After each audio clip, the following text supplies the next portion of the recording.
Welcome back to another episode of Transforming Trauma to Triumph. I am your host, Diana Min, and today we have a very special guest with us, Miss Elizabeth McCormick, who is a Black Hawk helicopter pilot and also a badass motivational speaker. Thank you, Elizabeth, for being with us today. I'm so excited to be here. Glad to be here. Yes, yes. So for our audience who isn't familiar with you and your work, please tell us, who you are, what you do, and who you help in the world.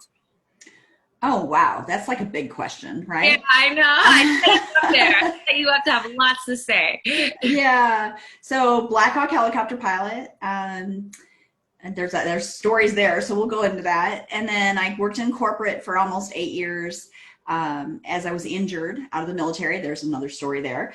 And then I started speaking, and now I've been professionally speaking as a keynote speaker for 10 years. So, I kind of have a couple different roles in the world. I consider that I am here to inspire through experience. So that experience might be one-on-one. That experience might be me on stage, one-to-many. It might be me helping businesses with their strategy and what they've got, going on with that, because I have a lot of business strategy. I help speakers, and I have a publishing company, and so I'm kind of like trying to rule the world. But but it all kind of happened like one piece at a time and really organically. So really don't hear all that and go, oh my gosh, I'm not going to learn it. No, everything happened in flow and organically, where I do one thing and then this other, as I got comfortable with that, another opportunity would open up. Right. So. Right. I mean, that's how life is, right? I think, a lot of times people don't understand that the pathway to whatever it is, your purpose, your passion, it's a stepping stone, right? Everything is a stepping stone that builds and leads to another thing. And, I teach my clients this all the time. Like, we can't expect to just get from point A to point B and just that's it. That's where we stay forever. Like, it is ever evolving and ever changing and being adaptable, right? And being open to learning new things and exploring new things. And it seems like that's kind of how you've been able to conquer so many different areas and arenas, because you're just like, all right, I'm doing this now, and now this is good. Yeah, and there were times in my life, and we're going to talk more for the trauma piece, right? But there were times in my life where I was super stuck, and after I was injured in the military and I started working my corporate job, I literally, all I did was punch a clock, show up to work, and work. I needed to be on autopilot so I could heal. Yeah. Physically, emotionally, mentally. I was in absolutely no condition or shape to start speaking. It can't be therapy. You've got to kind of, own yourself and be comfortable in your own skin first. So, people ask me, oh, don't you wish you'd started speaking as soon as you got out of the military? I'm like, no, I was a mess. Who could I have helped when I was a mess? You got to really know your stuff, right? And be comfortable with that. And it doesn't happen overnight. And the biggest thing I learned in that was that it was okay. That when you are in that place where you just need to heal, you got to give yourself a lot of grace and forgive yourself and have grace with others who don't understand. And it really, like I said, I was on autopilot. I was probably a couple years on autopilot where I just survived. I just got through until I finally felt like I could handle my own emotions in a deeper way and really start working on myself. Yeah. Wow. So let's get into that story, because I'm very intrigued, as I'm sure our audience is as well, right? So yeah. So what happened? You were Black Hawk helicopter pilot, and then what? So in order for that, you got to understand what happened before that. Okay, take us through the journey. I'm here. Take you through. I'm gonna go. Okay, so first off, I went to college, volleyball scholarship. I'm short. I didn't play much, but I played volleyball. Married I call him the starter husband in my last year of college. So, I'm sure some of you here have a starter too, and it's okay if you're still on yours, but yeah, I was on the starter, and he was joining the military. So I finished college and moved to Fort Polk, Louisiana, where he was stationed, and there were no jobs. there's like nothing. And then when I did get an interview, I was overqualified. They knew I was military, going to move in 2 years. It wasn't working out. So the only job I ended up getting was working in a pizza place after 5 years of college. Wow. And, you know, I was miserable. You know, I had all this potential. I had all this stuff inside of me and, you know, all this education and student loans knocking on the door and I'm working in a pizza place and I was miserable. So I really remember, you know, and my starter husband worked, you know, military day shift and I was working nights. We never saw each other. Then because of that and our youth and our haste to get married, our marriage wasn't working out good. It's just like nothing felt right. And I have to tell you, if I'm going to talk to whoever you that are watching this, if something isn't feeling right, you got to listen to that. Yeah. You got to, I mean, I was miserable and I had to look at what could I change? What was possible to change? And I had to look at everything and there was very little I could change. I was married. We were at Fort Polk. You know, a job. I mean, there was very little I could change except for me. So I said, well, if he's in the Army, why can't I? Mm-hmm. So I decided to join the Army, but I wanted the coolest job possible and I had no idea what that was. So I went onto the base and I researched it and everybody told me it was being a helicopter pilot. So here I am, I have a degree in art, a minor in mathematics, an associate's degree in engineering. Wow. Right? Because I wanted to go into architecture, but I didn't want to. Then when I finished school, I didn't want to go back to school to finish the architecture, and there weren't any schools near Fort Polk, so I'd have to move, and it just became this like spiral of negative things. And so I realized, you know what? If he can be in the Army, I could be in the Army, and being a helicopter pilot is the coolest job. Everybody says so. So okay, I'll do that. Now, here's the thing. I didn't know they had just let women in 13 years before, and the Army was only letting women in one at a time. Wow. It was really early days. There weren't very many. Less than 1% of all the pilots were women.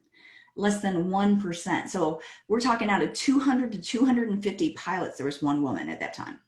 Wow. And I had no idea. Mm-hmm. I researched it. I went up to the flight line. I interviewed pilots. I found out what the process was. There were several different ways to go. They gave me advice, and I said, okay. Yeah. And so I went to a recruiting station, and that's where it started to get hard. Like for all this research, everything was feeling good. And in fact, I had this moment on a flight line looking at the helicopters for the very first time, and all this hope poured into me. All this encouragement. It was like it lit up my soul. And I was like, oh, I'm going to do that. And I didn't know it was hard. I didn't know any of these other things. And so when I went to the recruiting station, I said, I want to go warrant officer flight training program, what my research had said, what to ask for. So when you're in situations, you know, do some research before you go in. Like if you want to make a change and if you're afraid you're going to have resistance, do some research, know some data, be willing to stand up, and then speak the vocabulary of so I knew exactly what to say. Warrant Officer Flight Training Program. Like it was their language. So I'm knowing what to say, and I say it with confidence. And that right there, that framework serves me in everything I do even today. Yeah. Research. Use the vocabulary, know what to say, the vocabulary of what to say, right, for who you're speaking to. And the last one is say it with confidence. Yeah. Even if you have to fake the confidence. So, because when I walked in, I mean, you have to understand, it seems like so unlikely, but I was so shy, I wouldn't call my own hairdresser for an appointment. Like I was horribly, painfully through high school, college, I was shy. And it wasn't comfortable for me to walk into a recruiting station and kind of plant my flag in the ground and say, this is what I want to do. That wasn't comfortable. Yeah. But nothing exceptional happens in your comfort zone. Mm-hmm. Mm-hmm. When you're going where you've already been, you're going to get what you've already got. Yeah. you got to make a change and step up. And at that time it was, this is what I could change. So when I said I wanted to go Warren Certified Training Program, he told me no. Yeah. He said, you can't do that. And I had to question him. And I'm going to challenge you as you're watching this or listening to this or whatever mode you're in, is to be more willing to question with curiosity. Find out what's really going on. If you believe something is possible and you're meeting resistance, question with curiosity. So I asked the recruiter, why not? Why not? What's standing in my way? Why not? You know, and not with attitude, you know, with curiosity. I mean, you go in, you go, why not? They're probably not going to give you a good answer, right? So I asked him why not, and he said I needed perfect eyesight. I have that. He told me I needed perfect physical condition. Okay, Diana, I used to have that. I was a lot younger then. I was a lot younger then. Yeah. It's been more than 20 years now. So, you know, so I asked him why not. You know, I was in great shape then. And then he said I needed a college degree. Well, we've already said that. I almost have 3. Yeah. You know, so why not? And I just kept asking, like, why not? Why not? Why not?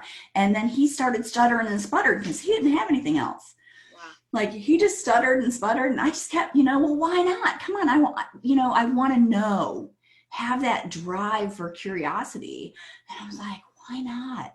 And I'll tell you, probably if you're listening to this, right, you're probably thinking you're a girl, right? That's what I usually get. It was because you were a girl. That's what I figured it was too, yeah. Mm-hmm. Yep, I hear that a lot, because you're a girl. But here's the thing. What he said was so surprising. What he said was, I don't know how to do the paperwork. So, you know how to do the paperwork. He didn't know Warrant Officer Flight Training had its own process and its own paperwork, and he didn't know how to do it. No way. That was the reason. That was the reason he kept telling me no. I can't. No, he didn't. So I want you to, I really want you to think about this, right? He didn't know how to do his own job. How many times is someone else's lack of training standing in the way of something that you believe in? Wow. And your potential. So I'm going to tell you what I did. I sat in his office. I read the regulations and I did the paperwork for him. Wow. Okay. And there was no email back then. It was all on typewriters with carbon paper, right? Everything had to be lined up perfect. I sat there. I sat in his office and did his job. Wow. Because what I really learned in that moment was that your future is your responsibility. It's not up to anyone else. So I think we get stuck in autopilot, and there's a place for autopilot. We need autopilot when we need to heal. We need autopilot when we're going through, you know, certain life situations and things. But when it comes to your future, when it comes to finding that inner drive within you, when it comes to moving out of your comfort zone into what I call a potential zone, like no one else can do that but you. You got to make things happen. Yeah. Right? I'm taking notes because I love it so far. I know, it's good. So you gotta make things happen. So I made it happen. I went to the flight doctor. He was like, little girl, don't you know flight school's hard? And I'm like, you know, hey sir, I have an appointment. Let's, you know, I mean, not quite that flippant then, but I was like, sir, I have an appointment. Let's just do the physical. And we did. And then when I went to take testing, the Army has, it's called the Flight Aptitude Skills Test, and they call it the FAST test. It's really slow. Yeah. And the test, you know, the proctor issuing the test is like, young lady, don't you know this test is really hard? I mean, everywhere I went, it was resistance. Yeah. Yeah. Right? It's resistance. And the thing is, my belief in myself, my abilities, my potential to become a helicopter pilot, the dream I had on that flight line was bigger than their resistance. Yeah. And that has to come within you. And like I said, I was shy. This wasn't comfortable for me. I was having to be way out of my comfort zone, pushing back and saying, hey, I'm here. I have an appointment. You're going to give me this test. You're going to give me the physical. You're going to make it happen because I'm not going away. Resilience. Love it. And just showing up. And a lot of times showing up is half the battle. Like we show up and it suddenly gets easy because we've created intention within ourselves that we're going to do this, and everything else starts to get easier as you just keep showing up. So I got to tell you though, my paperwork went to the Pentagon. It was all that hard paper, no email, right? So my paper went to the Pentagon. They had a big selection board to decide who got the spots for this warrant officer flight training school and flight school. And I have to tell you, I didn't know there were only 2 spots in the nation. Wow. 2 spots in the entire United States of America. Wow. If I had known that going into those situations, I would not have been so confident. Yeah. I bet you know it. I would have been so much more timid, and I might not have pushed as hard and fought and been an advocate for myself if I had known that. So, you know, that got me to, I went through basic training. I went to warrant officer candidate school. Back then it was one of the toughest schools the Army has, no male or female standard. It was a warrant officer standard, and it was really physically demanding. We started with 7 women in the course and only 2 of us finished. Wow. Because of the physicality and having to meet the same standards as the men. And so went through that, and then I got to flight school, and when I got to flight school, I drew a flight instructor who didn't believe women should fly. Huh. So this one was gender bias, right? Yeah, So this one was, and he tried to fail me every day for week over week. And here's the thing, I just showed up. It was the absolute only thing I could control. Yeah. Was that I showed up, and I was willing to show up. I wasn't going to quit because they wanted me to quit. Right. It would have been easier to quit. Yeah. Yeah. It would have been so easy. And I just kept showing up. And so, you know, almost to the last week of the phase with this flight instructor, I go show up on the Monday morning. I got this week and next week's the final exam, what in aviation we call a check ride. And I show up, but he wasn't there. Wow. It was a substitute instructor at the last minute that had come in while he went on vacation. Wow. And I had just been showing up, like barely hanging on up until that point. And it's a substitute. And I walk in, I'm like, yes, it's a substitute, right? And I'm the only female in this class at all. Like not just this class, but like 6 classes up in front of me and another 4 classes behind me. No women except for me. Mm-hmm. And I am just showing up because they want me to quit. Yeah. And so this new substitute taught me the things I'd struggled with and helped me, and I was able to pass and move on. And then after that, after that, the starter husband calls me up and says, flight school or me. What? Like I'd already gotten through all the hard stuff. Right? I'm like, are you kidding? You know, plus in the Army, I signed a 6-year contract. I can't just leave. Like you don't do that. So I was just, things already weren't going well. There's lots of other stuff. And I said, okay, flight school. I can't, this is my future, flight school. And so he filed for divorce and sent me the lawyer bill. And he went to, and then he, went off and did his thing. And then a few months later, after our last time we'd been together, I kept getting sick every morning in the simulator flying. Every morning. Yeah. Yeah. Found out I was 4 months pregnant and had no idea. Oh my God. From the last time we were together before the divorce. Wow. So I called my daughter my miracle baby. But imagine, I am one of the only girls I'm, first of all, they don't want me there. And then I'm lucky enough to be there and get the spot, right? And it's credentials, but also, and then I end up, getting pregnant on birth control pills. Oh, I'm like, what? How does this happen? So I had my daughter, and then they try to, so I'm like, this is all like drama, right? So I come back to work to go back to flying after I have my daughter, who, by the way, is now 24, to give you some perspective of timing. So she actually, I think she just turned 25. Don't tell her I messed that up. So I go back to flight school, and they tried to kick me out. They said, you can't go through flight school as a single parent. It has never been done. Wow. It's never been done. So what do? Let me read the paperwork and figure it out, right? So I had to fight. I had to push to get back into flight school because they already had my paperwork all done. All I had to do was sign it. In fact, they tried to trick me into signing it. And I was like, I'm not signing it until I read it. And I read it and I said, I'm not signing this.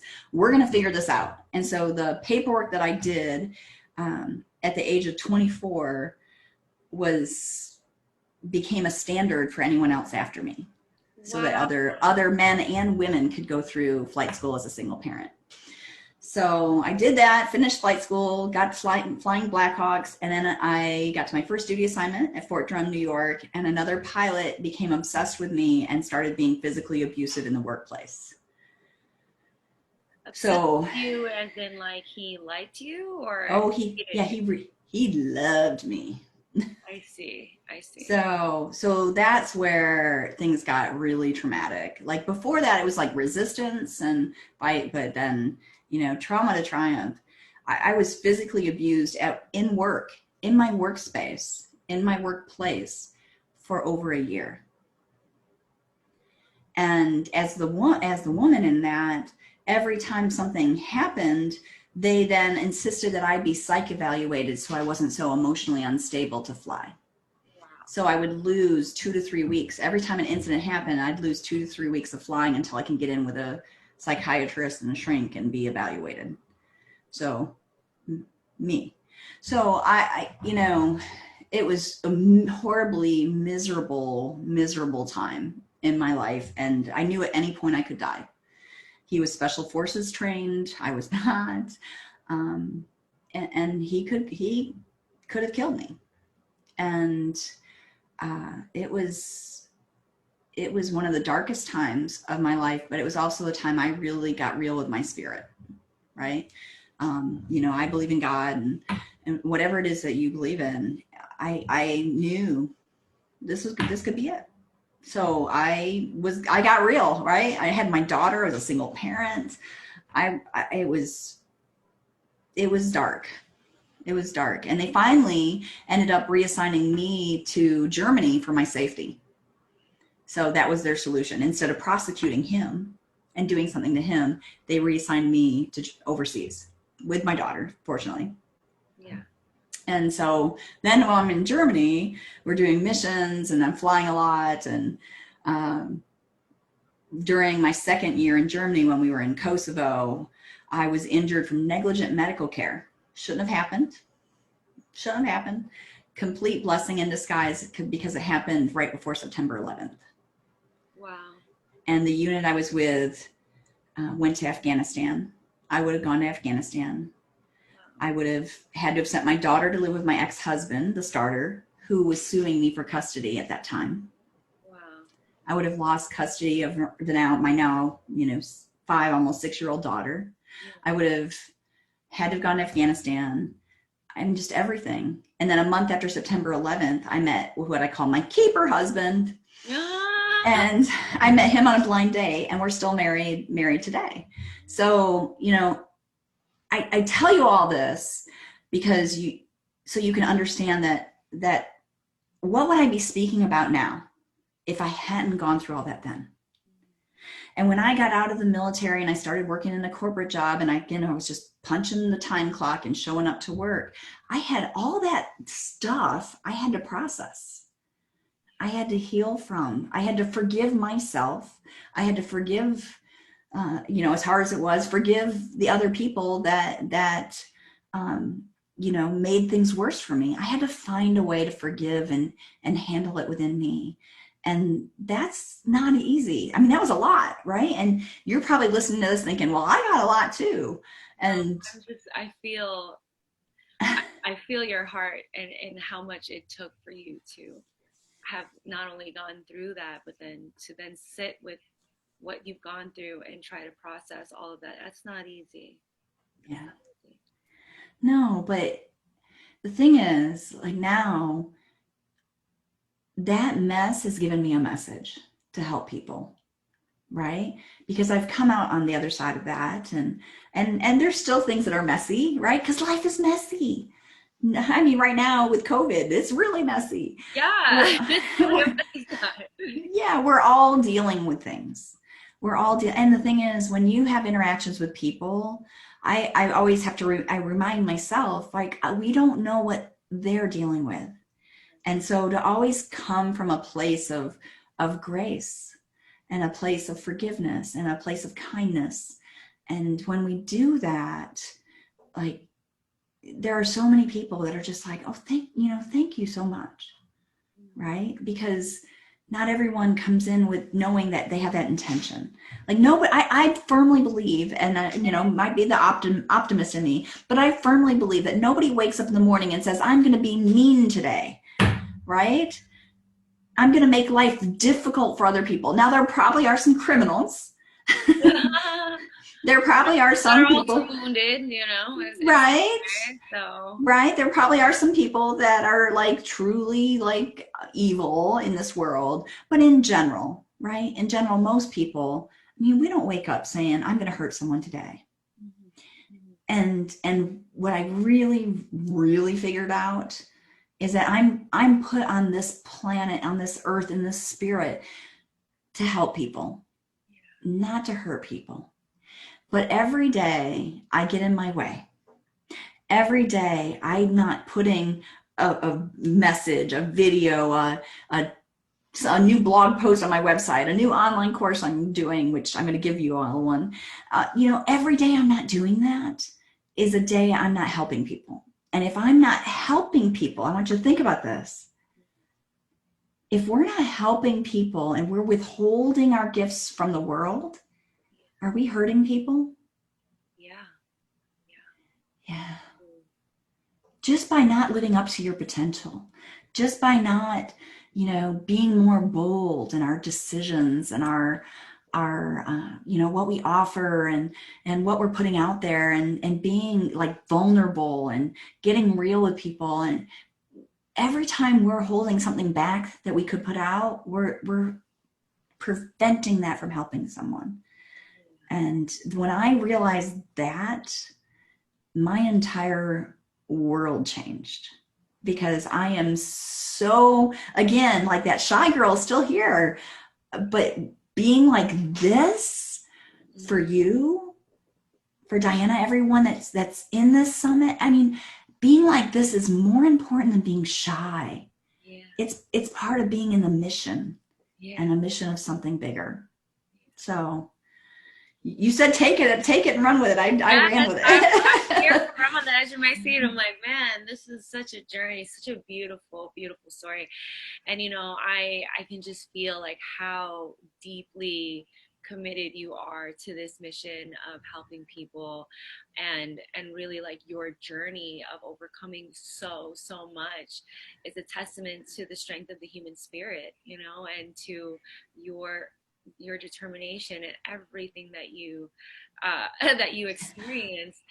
But also I'm thinking too, like how much, I believe in God as well, how your faith has really shaped your path. Like how is it that you were able to, miss going to Afghanistan, and that blessing, like, just, and that just shows me like how much we are being supported and taken care of in our mission, and to do the work that we're doing, right? And I think, if anything, if anyone's listening to this that is maybe scared of what that looks like for them, having that faith really helps.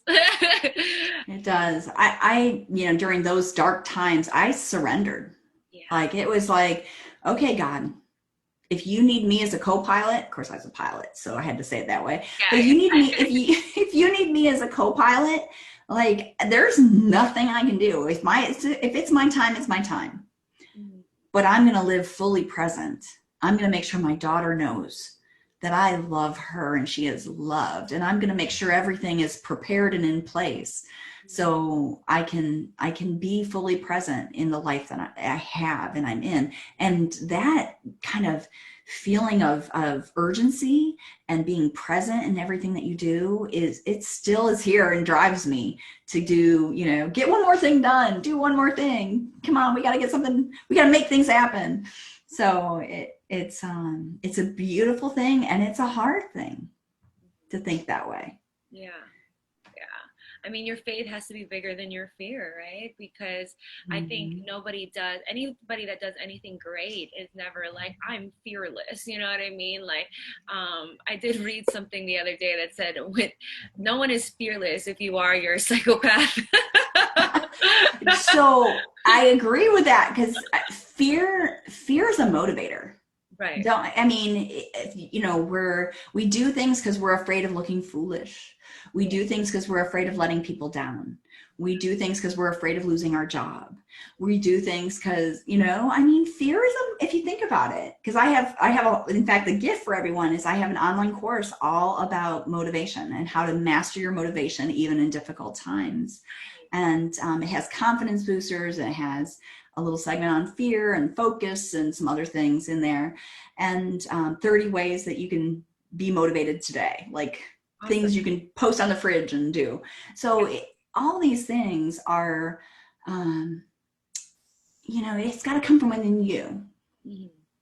It's got to come from within you, but fear is not a bad thing. Yeah. Letting fear stand in your way is a bad thing. So instead of facing it, instead of pushing through that with courage. Right. So, and you know what? And sometimes you just need to be on autopilot. I'm just a big one on forgiveness on that. Yeah. So I can relate to that as well, because there was, having been in many abusive relationships in my life, having suffered a lot of abuse, a lot of trauma as a child, then obviously going into abusive relationships because that's all I know, and really when I had that dark period of my life, and really that healing period that you talk about, where 3-4 years I needed that time to just be with what I've been processing for 26 years, and that time period is so important to the journey too. It is. So I think it's as important as, doing the work and getting into the work is knowing that you're ready to do the work. Yeah.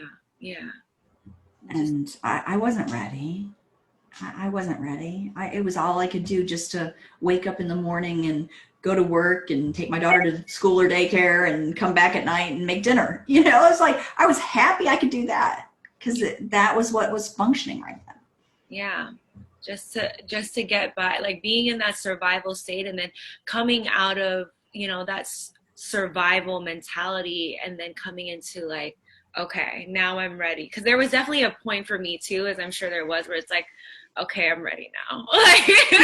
Yeah. Okay. This is now. You don't feel stuck anymore, right? You're like, oh, wait, it's like all of a sudden the lights turn on. Yeah.